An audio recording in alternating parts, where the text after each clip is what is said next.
Créée en 1947, l'école des chemins de fer était initialement installée à Kaloum et se trouvait dans un état délabré.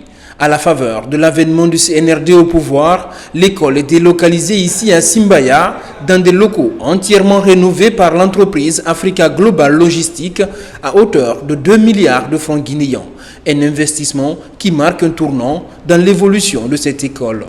Cette visite-là permet à l'école d'être sur la vitrine pour les entreprises, surtout le méga projet qui a en vue, Simandou 2040. C'est cette école qui forme les conducteurs, c'est cette école qui forme les électropneumaticiens, c'est cette école qui forme les agents de l'exploitation ferroviaire. En termes de besoins, l'école pratiquement n'est pas équipée. Après la rénovation, le ministère de l'Enseignement technique et Africa Global Logistique veulent passer à un stade supérieur dans le développement de cette école, symbolisant désormais l'engagement de AGL à soutenir le programme d'émergence de la Guinée à travers la formation professionnelle.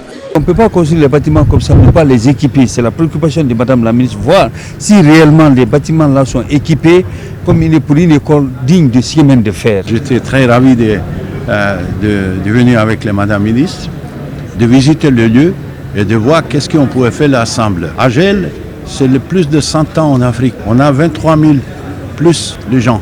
On a là 2 chemins de fer. Côte d'Ivoire, lié en Abidjan, à Ouagadougou. Le deuxième en Camraï, au Cameroun. Notre priorité absolue, c'est contenu local. Mais ce n'est pas le contenu local de bouche, mais en réalité, de former les gens.